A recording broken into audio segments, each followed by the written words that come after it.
বাস্তব সংখ্যা অধ্যায়টি কেন এত গুরুত্বপূর্ণ আমরা কি এটা সকলে জানি? আমরা কিন্তু সকলে এটা জানি না। আর জানি না বিধায় কিন্তু আমরা এই অধ্যায়টাকে কিন্তু কেউই পাত্তা দেই না। কিন্তু তোমাদের সাধারণ গণিতের সবচেয়ে ফান্ডামেন্টাল অধ্যায় কিন্তু আমাদের এই বাস্তব সংখ্যা। আর এই বাস্তব সংখ্যার বেসিক কিন্তু প্রত্যেকটা অধ্যায় কিন্তু লাগে। তুমি যদি এই অধ্যায়ের বেসিক কনসেপ্ট সম্পর্কে তোমার ধারণা না থাকে তাহলে কিন্তু তুমি পরবর্তী অধ্যায়গুলো কিন্তু খুব ভালো পারফর্ম করতে পারবে না। ঠিক আছে? তো তোমাদের পছন্দের যে অধ্যায়টি দ্বিতীয় অধ্যায় সেটের যে অধ্যায়টি সেই অধ্যায় কিন্তু আমাদের বাস্তব সংখ্যার কনসেপ্ট কিন্তু লাগবেই লাগবে।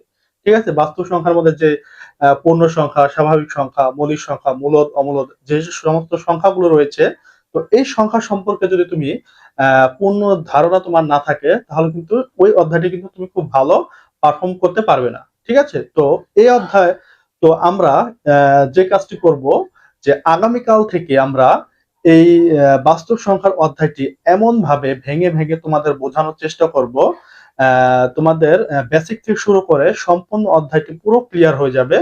তো আমরা ওয়ান শট বা লং কোনো ভিডিও না দিয়ে তো ছোট ছোট ভাগে ভাগ করেছি। তো আমরা আগামীকালকে যে ভিডিওটি দেব তোমাদের সেটা হচ্ছে বেসিক কনসেপ্টের ভিডিও।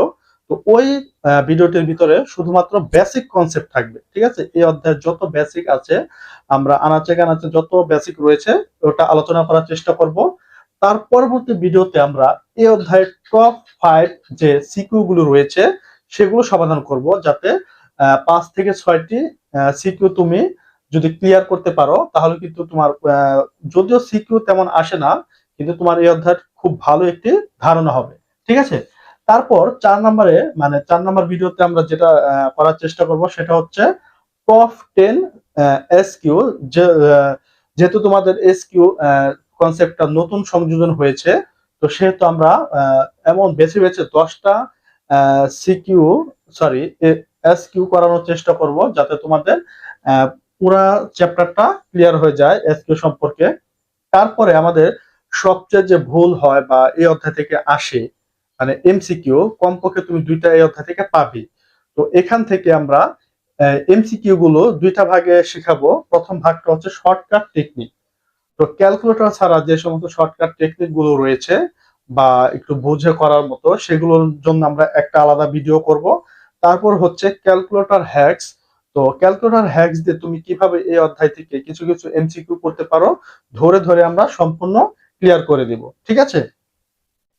তো তো এই ভিডিওটি তোমরা যদি সম্পূর্ণ দেখো তাহলে কিন্তু তোমার এই অধ্যায় সম্পর্কে খুব ভালো একটি ধারণা পাবে বা পরবর্তী তোমার কি কি করতে হবে বা কি কি করব বা কি কি করাবো সেই আহ, সুন্দর একটি কিন্তু ধারণা তোমাদেরকে দিয়ে দিলাম।